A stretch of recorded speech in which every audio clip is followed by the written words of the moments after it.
मित्रांनो नमस्कार. बघा, आज 2 दिवसापासून म्हणजेच कालपासून सोशल मीडियावरती, न्यूजवरती किंवा प्रत्येक ठिकाणी एका व्यक्तीचं नाव जास्त येत आहे. ते म्हणजे ते कुणाल कामरा नावाच्या. आता हा मुळात कुणाल कामरा इतक्यापर्यंत कसा येऊन पोहोचला? तो डायरेक्ट गद्दाराविषयी कविता करतो, शिंदेविषयी तो कविता करतोय. गद्दार गद्दार हा शब्द उच्चारो.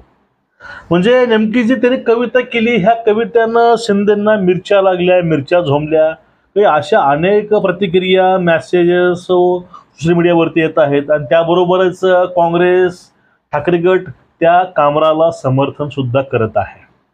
आता हे जो कुणाल कामरा आहे, तो कामरा आणि हे बाकीचे कामरे आणि त्यानंतर जो गद्दार गद्दार जे त्यानं बोललं होतं त्या कवितेमध्ये, आपल्याला त्याच विषयावरती बोलायचे, ते पण प्रूफ सहित आपल्याला त्यांना पूर्णपणे एक्सपोजच करायचं.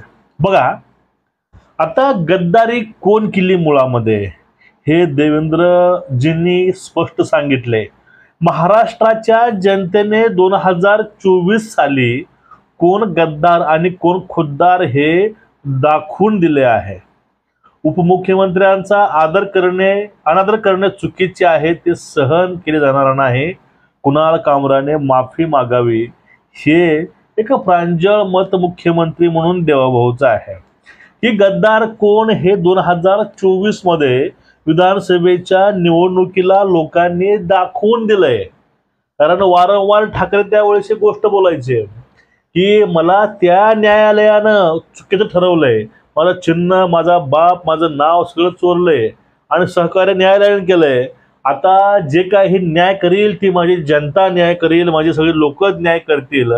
त्याच लोकांनी 2024 ला न्याय केलाय आणि दाखवून दिलंय. कारण एक ठाकरेंच्या प्रत्येक भाषणामध्ये 2 शब्द ऐकायला मिळायचे, एक मिंदे आणि दुसरे गद्दार. मग हे गद्दार कोण आहे, मिंद कोण आहे हे त्याने दाखवून दिलंय. 2024च्या निवडणुकीला त्यांनी सांगितलंय, बाबा रे, 80 मध्ये 60 जागा घेऊन शिंदे गद्दार नाही, ते खुद्दार आहेत हे सिद्ध होतंय. आणि तुम्ही 100 पैकी तुम्ही 80 हारतात आणि तुम्ही 20 जिंकून आणतात, तुम्हीच खरे गद्दार आहेत. मग ही ठाकरेनं गद्दारी नेमकी कुणाशी केली? ठाकरे साहेबांनी गद्दारी ही हिंदुत्वाशी केलेली आहे. 2019 मध्ये ज्या वेळेस काकाच्या बोटाला धरून उद्धव साहेब भाजप पासून दूर गेले होते, त्यावेळेसच सगळ्यात मोठी झालेली गद्दारी आहे. कारण आपल्या हयातीमध्ये असताना बाळासाहेब ठाकरे म्हणजे हिंदू हृदय सम्राट, पक्षप्रमुख बाळासाहेब ठाकरे हे एक वाक्य वारंवार बोलायचे, जर ज्यावेळेस माझ्या पक्षाची किंवा माझ्या सेनेची जर काँग्रेस होत असेल तर मग त्यावेळेस दुकान बंद करेन, म्हणजे पक्ष बंद करेन. पण तेच शिवसेना जाऊन मांडीला मांडी लावून बसली होती काँग्रेस सोबत. त्यावेळेस जर हयातीमध्ये बाळासाहेब असले असते तर बाळासाहेबाला काय वाटलं असतं? एक सच्चा शिवसैनिक म्हणून तुम्ही 1 मिनिट विचार करून बघा. मग बाळासाहेबांच्या विचारांशी, बाळासाहेबांच्या शिवसेनेची गद्दारी कोण केली? 2019 ला खरी गद्दारी कोण केली होती? शिंदेने केली की ठाकरेंनी केली? बाळासाहेबांच्या विचाराची, बाळासाहेबांनी घडवलेल्या शिवसैनिकांची. अहो, फक्त वडिलाचं नाव किंवा वडिलाचा वारसा मिळालाय म्हणजे सगळं काही मिळत नाही. तो वारसा माणसाला पेलवता सुद्धा आला पाहिजे, ते सगळ्यात महत्वाचं असतं. आणि हा वारसा ठाकरे पेलवू शकले नाहीत आणि त्यांनी गद्दारी त्यावेळेस केली कारण ज्या लोकांनी त्याला हिंदुत्वाच्या मुद्द्यावरून वोटिंग केली होती, सच्च्या शिवसैनिकांनी त्यांना वोटिंग केली होती, म्हणून ते त्यावेळेस त्यांना जास्त सीटा आल्या होत्या. पण ते सीटा मत हिंदुत्वाद्याची घेतले आणि जाऊन बसले पुरोगाम्याच्या पंक्तीमध्ये. त्यावेळेस गद्दारी कोणी केली होती? म्हणून या ठिकाणी शिंदेंना वारंवार गद्दार म्हणणं हे चुकीचं आहे आणि ते आम्ही तरी शिवसैनिक म्हणून त्या गोष्टी मान्य करणार नाही. कारण आम्ही जो वारसा कोण पिलवून धरलाय ते महत्वाचं आहे आमच्याकरता. कारण तुम्हाला फक्त नावानं फक्त तुम्हाला प्रॉपर्टी भेटली त्यांची, बाळासाहेबांची, आणि खरा वारसा तो पेललाय ते म्हणजे शिंदे साहेबांनी शिवसेना परत आपल्या मूळ स्थानी आणून त्याच आस्थेवरती तिला परत ठेवून. आता जे काही ह्या कुणाल कामरा नावाचा संत आहे, आपण संत नाही ह्या जंत म्हणू, तो जंत आहे, तो जंत परत वळवळला होता. आता ह्या जंताची थोडीशी हिस्ट्री आहे पाठीमागची पण, कारण हा जंत नेहमी हिंदुत्ववाद्यावरती बरळतो, कारण याच्यावरती आतापर्यंत ह्याला ट्विटरनं याला बॅन केलं होतं, त्याला विमान प्रवास सुद्धा त्या माणसाचा बॅन केला होता, त्याला एरोप्लेननं बॅन केलं, ट्विटरनं बॅन केलं, घरामध्ये घर मालकानं त्याला बॅन केलं.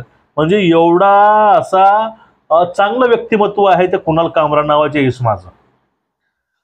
कारण कुणाल कामराला ह्या तिथे काढलंच, पण त्याबरोबर आता हा काय जे ज्यांचे काल गोडवे गायचे की ठाकरे गद्दार नाहीत, ते खुद्दार आहेत, शिंदे गद्दार आहेत, पण ज्या महाकुंभावर हे गलिच्छ टीका करायचे, ते पवित्र गंगामाईला गटारगंगा बोलायचे, पण तेच आता जोगेश्वरी ईद फेस्टिवलला आपले बॅनर झळकवत आहेत. आता हे कुठली खुद्दारी झाली हो? तुम्हाला मी प्रश्न विचारला, हे कुठली खुद्दारी आहे?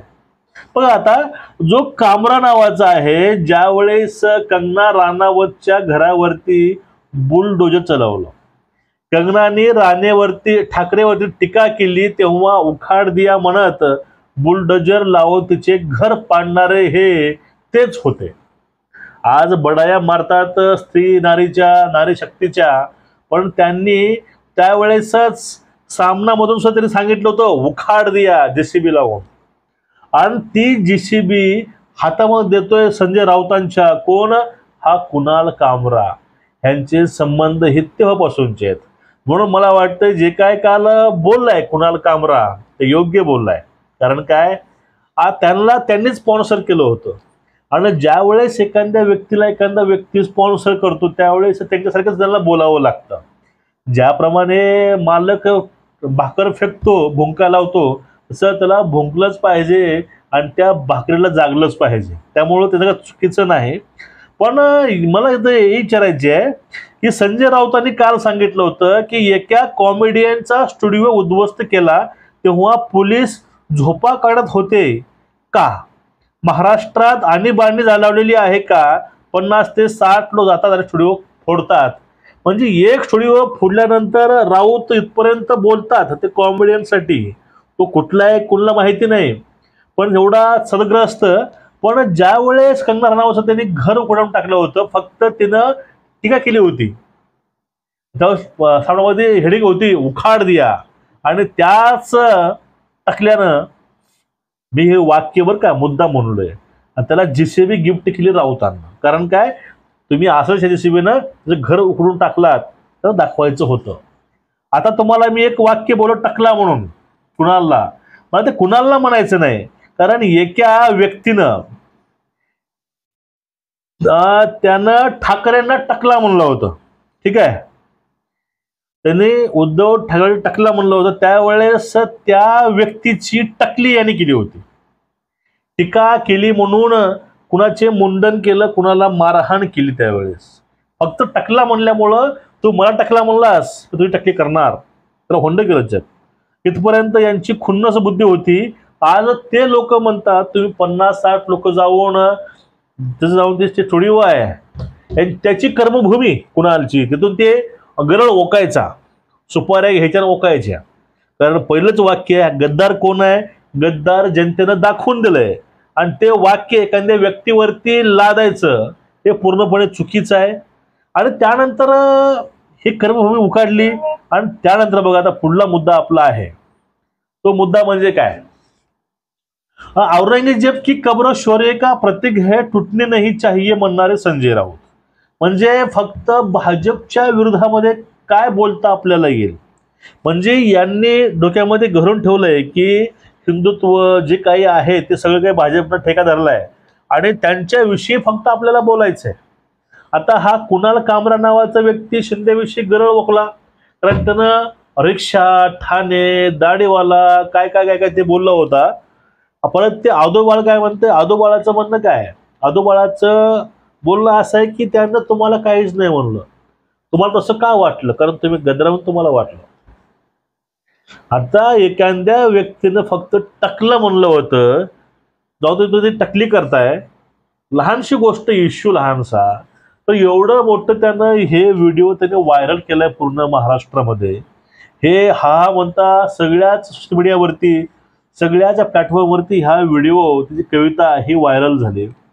त्या विषयावरती रिॲक्शन तर काहीच नाही आले. काही व्यक्ती, कुणाल कामरा नावाच्या व्यक्तीनं जाऊन ते पहिल्या वेळेस केलंय यातला भाग नाही. त्याला आतापर्यंत त्यानं असे कांड भरपूर केले आहेत आणि त्याला बॅन केलेलं आहे. अहो, त्याला एका घरामध्ये भाड्याला कोण ठेवायला तयार नव्हतं. त्या भाड्याला घरात भाड्यानं कोण ठेवायला तयार नव्हतं. त्याला हाणून बाहेर लावलं होतं. कारण हे चाळे करायचा, वादग्रस्त बोलायचा, वादग्रस्त वक्तव्य करायचा. हा कुणाल कामरा नावाचा बकरा आहे. ठीक आहे.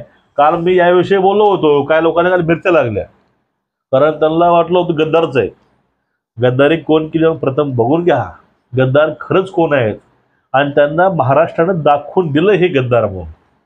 कारण या वाक्यावरती 2.5 वर्ष त्यांनी काम करून दाखवलंय. त्यांनी आपल्यावरती आलेला तो डाग त्याने पुसून टाकलाय पूर्णपणे. त्यांना संधी मिळाली होती. जर विधानसभेला दाखवून दिलं असतं लोकांनी शिंदेंना, तर त्यावेळेस गोष्ट वेगळी असली असती. पण या ठिकाणी लोकांनी दाखवून दिलंय गद्दार कोण आहे आणि गद्दारी केली कोण. त्यामुळे जरा बोलताना तारतम्य ठेवून बोलत जा. आणि कोण गद्दारी केली, गद्दार कोण आहे हे महाराष्ट्राला सर्वांना माहिती आहे आणि महाराष्ट्र तो पाहतही आहे आणि ते दाखवून दिले महाराष्ट्रानं. पण असे कुणाला कामरासारखे लोक अजून किती पोसायचे फक्त द्वेषापायी, फक्त देशाचे राजकारण करण्यासाठी. तुमचं एकूणच या विषयावरती मत काय नक्कीच कळवा. व्हिडिओ शेअर करा. नमस्कार.